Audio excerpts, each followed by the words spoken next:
Hello and good evening. It's time for One on One. In this episode of One on One today, we're going to be exploring the dynamic and rapidly evolving world of influencer marketing. Yep, being an influencer today is just one of those jobs that a lot of people never really thought they would get involved in, especially in Africa. But it's become a huge market all over. And we have a really interesting guest with us today. All right, let's see. Are we good and recording everywhere? Yes, we are. All right, we're good to go. And we're live. Our guest today is Albert Makoeng. He is a seasoned performance influencer marketing expert with over 16 years of experience across major media networks like DStv, BBC, and even ESPN. Now, he's going to be sharing his insights on the latest trends and strategies that are shaping this industry. And we'll also delve into the findings from the Nfinity Influencer Group's latest report. We hope to discuss the growing significance of nano and micro influencers and uncover how AI and machine learning are revolutionizing campaign management. It's going to be a really great one. I have so much to talk about with him.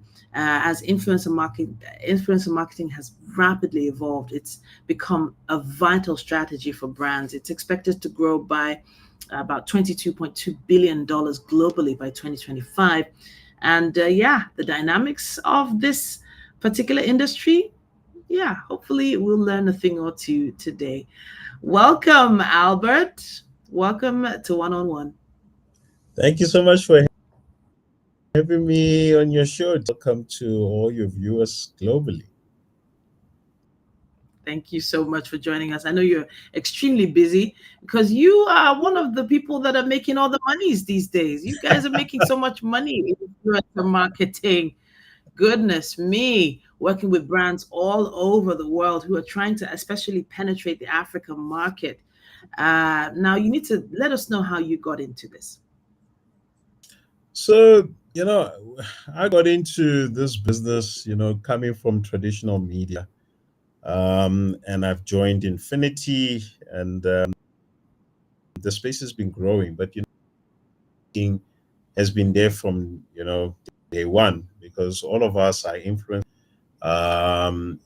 Whether you've gone to a good restaurant, whether you had a good experience at a hotel, whether you enjoy a certain car, a certain brand, you will talk about friends, family, colleagues will actually engage with you more than what they would do with a brand. And like you spoke some stats, the influencer marketing landscape is growing, globally 22.2 billion by 2025. We're seeing already tremendous growth this year, 2024 already. We're doing some incredible work even in across the globe. I'm more passionate about the stuff that we're doing on the continent of Africa. We're working with great brands. One of the campaigns just broke out in Nigeria. Very excited working with nano influencers. But I think the rise is because influencer marketing is not just a PR tactic, but it has become a media solve. So there, you look at the potentially be available with these influencers tapping into your audience. Also, it drives business results. So how many people saw my ads? How many people engage with my ads? And ultimately, from that, how many people buy my products? And you have all those metrics clicked, and it's more conversational, and it's tangible results. And a lot of brands, and you would think about it, Titi, it's customization, it's personalization. Sure. Different people at different age groups of life, but being very authentic, and you can scale it. And ultimately, that's the growth that this channel has brought across globally, especially in Africa, which I'm passionate about this continent. I'm really glad you could join us because a lot of people don't really understand the scope how large this industry actually has become. And we're definitely going to go there soon. But then there is a reason why companies such as Nfinity and yourself have gone into it now. There's something that's exciting you about it. Are there any future metrics that are, making you a little bit more excited than other forms of marketing would have? Well, I think like I spent many years in traditional media. Spent many years in TV, like like you mentioned, working with the likes of DStv. Spent time across the globe, ESPN, and so forth. I think traditional TV had especially in South Africa, we've seen the audience declining drastically. Uh, but what has happened is that phenomenal is that when load shedding happens, a lot of people spend time on their phones. But we've seen like screen time actually increase. Platforms like Instagram, more time people are spending viewing their feed. TikTok grew massive number of minutes being spent on a daily basis. It's like YouTube Shorts, broadcasting. So your first screen is not your traditional TV anymore. Your first screen has become your device, and you would know in terms of even net penetration and penetration. Has also seen the rise in social media. And the fascinating part of, I think, this digital world, or even is personalization, like I said, cost-effective content. So you don't have to be waiting for a big creative agency to come up with your big campaign. No, people like myself that had a great experience about the brand, and we are very authentic, talking about it from a testimonial point of view. And you take that same content, you boost to like-minded audience, has high people are more engaged, and that's why we're spending so much hours on Instagram because of they're more entertained. They're not spending so much time. So your this device has become your primary Yeah. source of information, and that's the world we are in, and it's going to continue. I have a big family, and I see my kids to the last one. They don't watch TV like we do. They spend more time. They choose what, and that's the world. And it's great for me that is in this digital space to see the next generation how they adapt to media, and definitely, and it's on the palm of their hands, and that's the exciting part for me. And I think we as Infinity, Yeah. being an African company that has built a phenomenal business, but now trading globally also, it's a good story to tell. And it's and Africa is growing now. And that's the exciting parts of the things that we are seeing. And then, yeah, that's why I love seeing creators talking authentic stories. But these people have now become celebrities in their own rights. With the rise of TikTok, we saw a lot of people that were not known for anything, and all of a sudden coming up. Okay, so I have to say, once again, thank you. I'm checking out the website now. The website is Nfinity. That's nfinityinfluencer.co.za, right? Am I right? Yes, Okay, fantastic. yes, that's correct. All right. So, all right. So at this point, I don't know who's calling. I need to ask someone to help me take that call. Okay, all right then. Someone is probably No watching this wahala. live now, wondering why. All right, so I wanted to talk a bit about Infinity and the sort of platform it actually is. Infinity Influencer.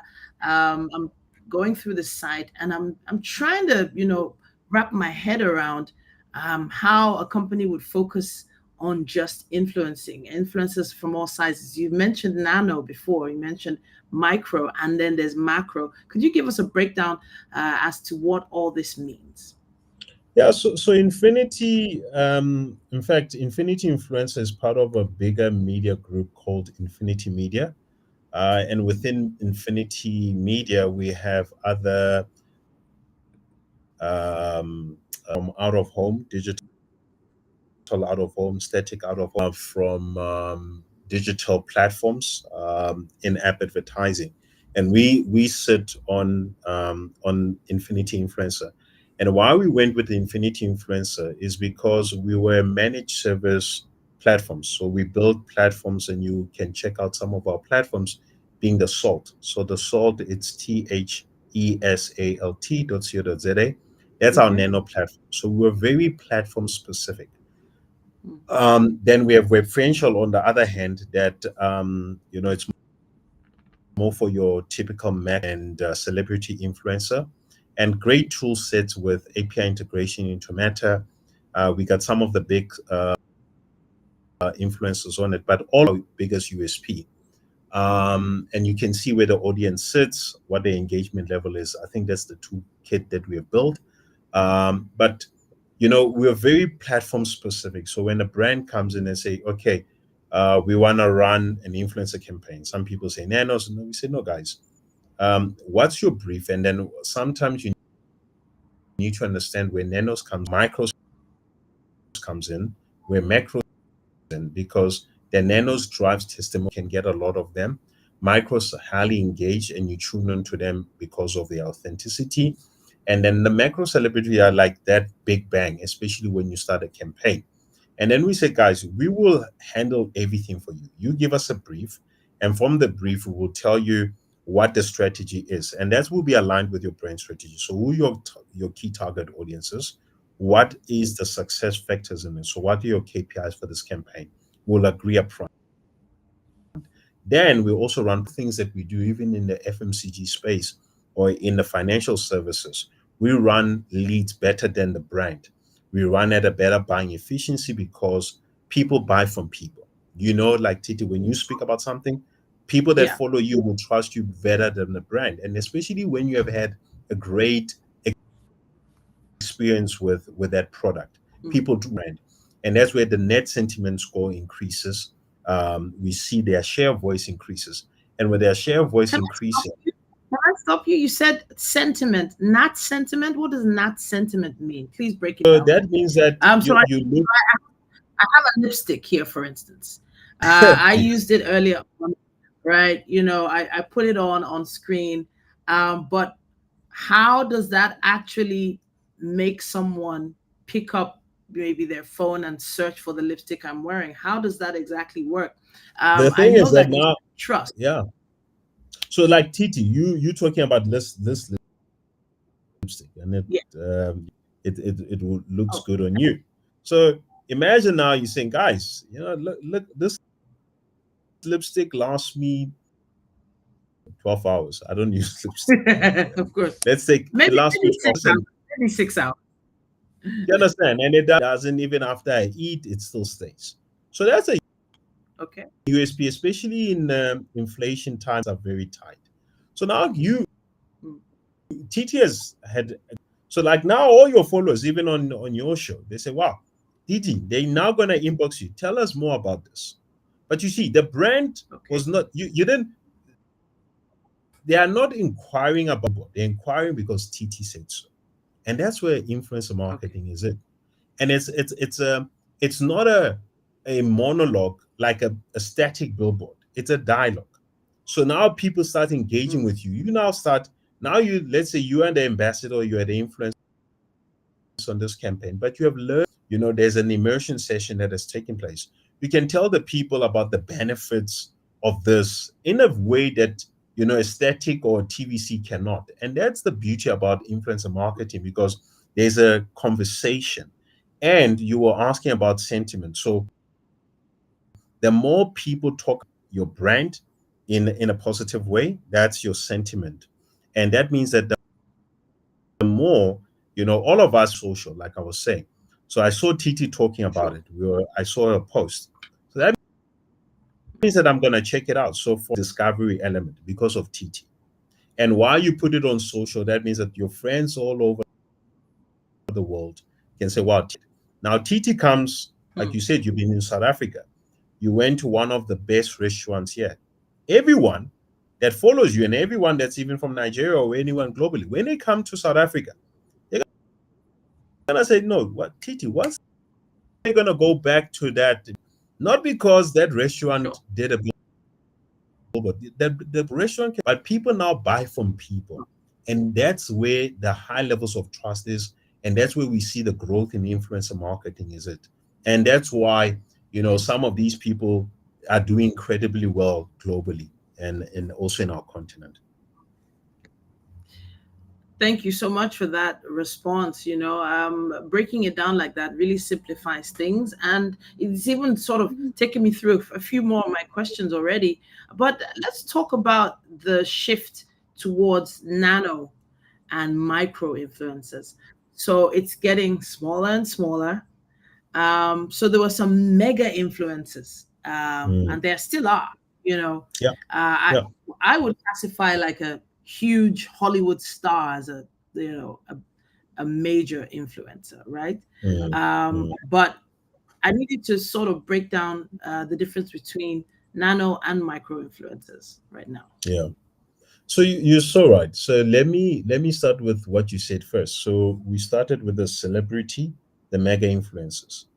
Mm, But sometimes where brands get it wrong, you use a mega influence on a brand that it's not relatable, and people will not buy that this person is using that product because of their income levels. It's like you're saying that Davido is using a small feature phone versus, I don't know, like one of the best smartphones out there. So relatability is very important because that's what you want to do. So, and you had a few stock of them. So, and also the platforms doesn't give you their full reach audience anymore. You get less than 10%, sometimes even less than 3%. And then it shifted to micro influencers. So, like you're in a podcast business, you talk on your show on one. So people tune onto your show because of the information they gather.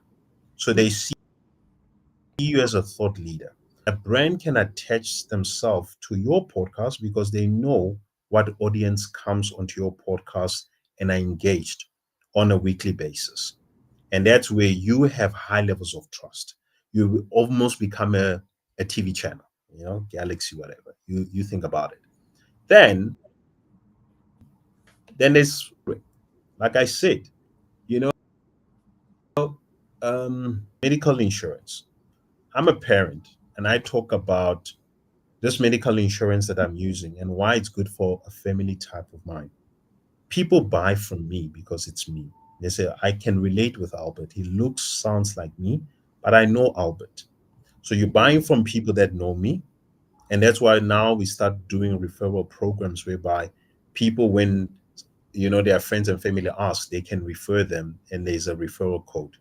But also people buy from relatability. A female like you, not that male cannot engage, but this means that there's a high possibility of female like you that, and also there are males also that will come.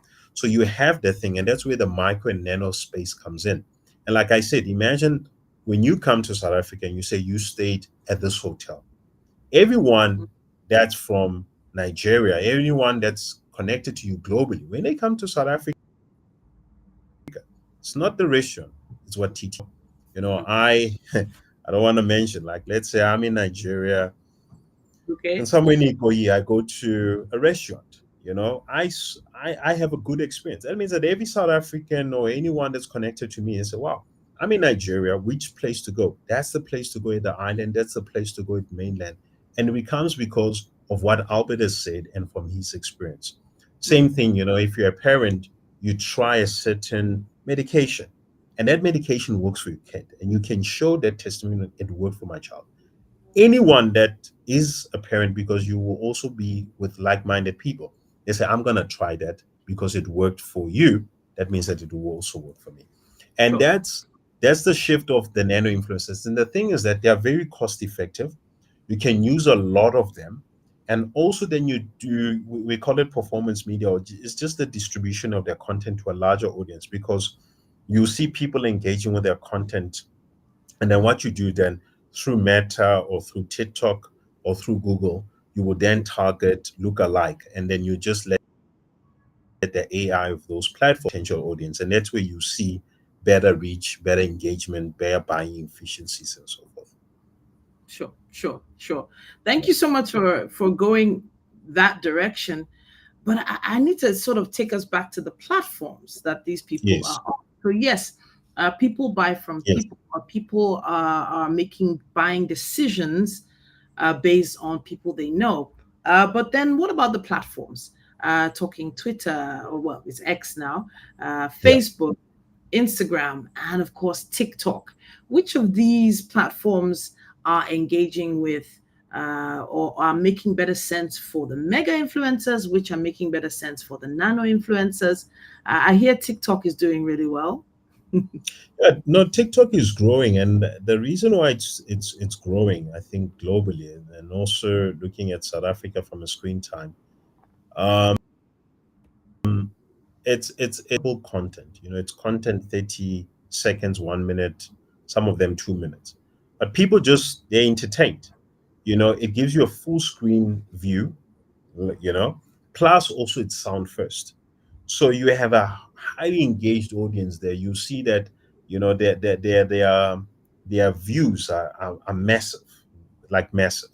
And also then Instagram is also very, it's like a platform like that, and also then followed by YouTube Shorts or YouTube, and Facebook. But if you take the meta groups, so Facebook and Instagram, it's still TikTok, but TikTok is gaining that momentum. So I think Mhm. for us, and that's why we build. So when I speak about API integration into these platforms, Mhm. so when you can check it out on webfluential.com and you register as an influencer, we take all your handles. We take your Instagram, your TikTok, your YouTube, your X, and then because we've got API integration into those platforms, I will know where your reach sits. I know where your audience sits, region specific, country specific, and also male, female skewed, and age groups. Build technology that gives you that API integration so that you know that. Then when a brand says, okay, guys, I want to partner with, you know, Titi, businesswoman, runs this fantastic podcast. I'll say, okay, guys, Titi's primary platform is this, and her engagement.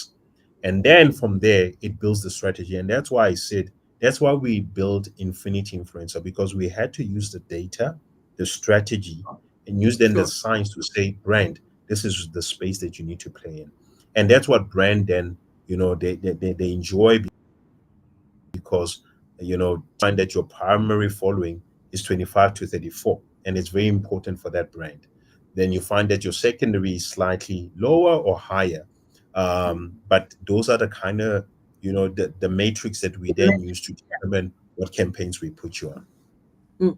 So we've made it sound all rosy and nice right now. We've made it sound like this is the best thing ever. But the report. Let's talk a bit about the report. The report, the Infinity report, did address some challenges that have been noted over the past year or so. Things like measuring return on investment (ROI), Yeah. for instance. Now, those measurements are delicate, but then that's what your clients want to see. So, how Yeah. has Infinity been able to address issues like that? And that's why, thanks, great question, Titi. And that's why you see the growth, especially for us as a company. Like I said, you know, we're doing fantastic work even with big brands in Nigeria market and across. Um, you know, because like I said in the beginning, influencer marketing was seen as a PR tactic. So people will work with people based on you know, spreadsheet screenshots of how many people engage. That doesn't work. You need to build an API integration or an AI tool that taps into how many people then saw your post, how many people engaged with it. And because now it's a media solve, it has to address media needs. So in media, you look at things like reach and how much does it cost me to reach those people. And then of the people that I reached, how many people clicked to learn more? So you then drive a traffic campaign. And from the traffic, that was the traffic of people that do. And how many people then bought? Or how many people then filled in a lead form? So that's where KPIs comes in, and that's why the channel has to solve it. And that's what we do as a business. We will give you the influencers. We'll tell you what the reach you're going to get because of the API integration that we build into Meta, TikTok, YouTube, the likes of X, and across other channels that we have access to. And then how many eyeballs you're going to get, how many, what's the estimated link clicks, and what's the estimated sales. Hmm. So there we then what the return on investment will be, and we agree on those benchmarks prior for the campaign. While the campaign starts, because we have live, we can then see, okay, I said to you, Titi, you my client. I said, by the way, I've sent so many people to your website, and you can see through your Google tags or your ad manager how many people are coming through. Fantastic. And then we can then say on a weekly basis, how far are we from reaching our milestone? And across it in the last years, we've Wow. outperformed, I think, Wow. 97% of our clients' benchmarks. We are outperformed. Wow. We Outperform. outperform, yeah, outperform, and over, we do about 563 campaigns. We average 1,500 to 1,800 content pieces on a monthly basis. And that's the volume of work that we I do think as the a, numbers like that, I need to show them the website again, so that they know exactly what I'm talking about. We're talking about Infinity Influencer here. Um, Measurable change in consumer behavior. Consumer behavior and people's behaviors change um, like that. And that can be challenging. So it does feel risky to make certain promises or push certain ideologies or ideals, especially with regards influences. For instance, there are those times where you have maybe relied on an influencer who probably got it wrong or pushed forward the fact that this lipstick is a great product, but it might make it might give you a funny taste and not say that, and then suddenly someone comes and does a smear campaign and says, oh, this influencer said this. There's so much around it that still just doesn't feel as concrete as traditional advertising and marketing. Strategy I think, is right here on yeah, your side, and I understand that you are focused on that, but how have you been able to deal with challenges like this? you know, part of what you're seeing there, we got strategy, technology.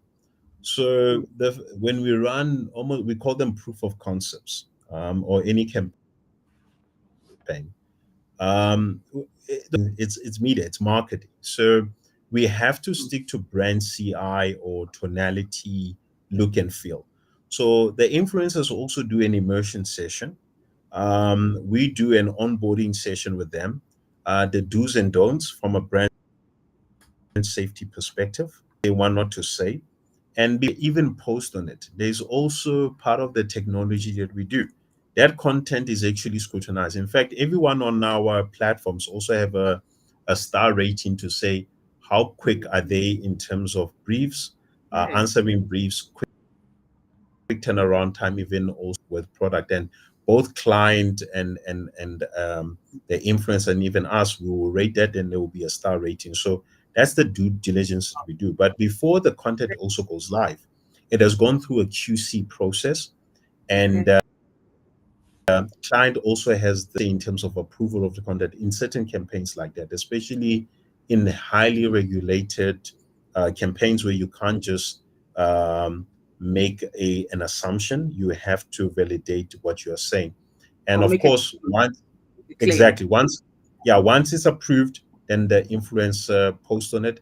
But during that campaign period, we also there's proper due diligence. Stay away from politics, stay away from certain things. So we guide influencers also in terms of that. And that's why we build Infinity Influencer, because we give brands comfort that we handle everything and so forth. And that's why nano influencers are not so nano influencers are going big. If a mega influencer, in Nigeria does Mm. something, football, and, I'm Yeah. not going to mention names, like the, culture, some say something.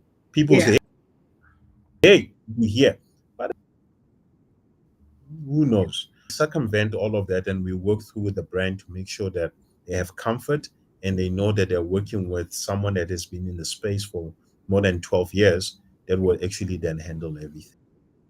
Any insurance, though? Any insurance from your end? Should So any we do.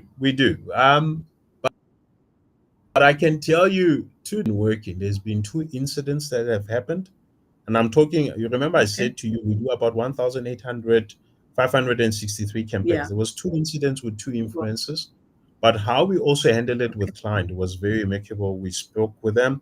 We said you have to remove it. We'll pay you for what you have done, but you cannot do this. So backing that up so that client has comfort.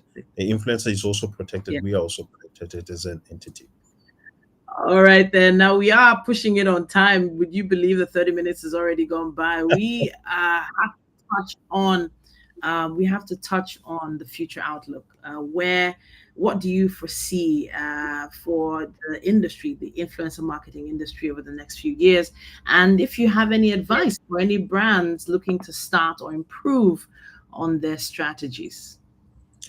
It's gonna continue to grow. I think with marketing budgets being cut, with budgets being tight, and influencer marketing showing that clients' expectations on return on ad spend or return on investment, that will continue to grow because, like I said, it gives you cost-effective, relatable content. You can have an always-on approach as a client for most clients, and it's very cost-effective. It will always outperform your metrics. It's all measurable. So there's no fluff. Metrics, and you can always attribute that to the campaigns. A lot of brands are tapping into this thing because even from personalization perspective, that's where we're seeing it. It gives you that top of mind. So if you're a brand and you're not playing the social, you have to relook at it because influencer marketing, POC starts at fraction of the price depending on your, the market that you are in. Um, but it gives you also to build an audience. That audience becomes an engaged audience that you can retarget from a CRM perspective as a brand. And that's where you want to, because that's the space where people are. If you look at what happened Mm. with, even the Beast, he started Mr. Beast. Yes. Now Yeah. he's into burgers, he's into, and people are tuning into his channel and people are buying those products, Same thing with so many of them. And that's the space where they become the channel that you tune into. And it will continue to grow. And brands needs to tap into it right now and start building that social audience. Mm. Thank you so much. If you are just tuning in, you are on One podcast. With us, we have Albert Makoeng. And if you don't know who this is, as you've probably heard, he's a seasoned expert in digital advertising and influencer marketing. And he's been sharing some insights into navigating this landscape and overcoming challenges when it comes to creating a consumer connection. It's great to have had you on the show today. Thank you so much. Thank you so much for having me on your show, Titi. And good Listeners. luck with Infinity. Good luck with Infinity. Thank you. I think Make sure you we'll be talking soon. Market. Thank you so much. we have to. We actually have to talk after this. I'll probably connect with you on LinkedIn. Same name on Brilliant. LinkedIn, I believe. Yes. Same name. All right then. All right Brilliant. then. Thank you so. Have a great day. Stay blessed. Bye. All right. So you heard it. You heard it all here. We've had the opportunity to, dig into this particular topic. Brands, African brands are capitalizing on this trend and they are delving into this new dynamic. Well, not so new, but relatively new for some people, this new dynamic of influencer marketing. It's huge. It's expected to grow by $22.2 billion globally by 2025, and all the social networks are agog with everyone turning their smartphones into their own, essentially, billboards. People are picking up their phones now before they do anything else. They're probably not even putting them down more than 5 or 6 times a day. So, yeah, if it's an industry you're interested in, maybe you missed a few minutes of this conversation, you want to go back and rewatch it. Now, if you would like to be on this podcast sometime soon, it's very easy. In fact, all you have to do is send us an email. That's dynamitepodcastnetwork@gmail.com. Use the title One on One with Titi. Just send us an email and we'll be adding you to our schedule. All right, then. Well, there's still so much more that we have to talk about, so many other great topics to share. We will be doing this again very, very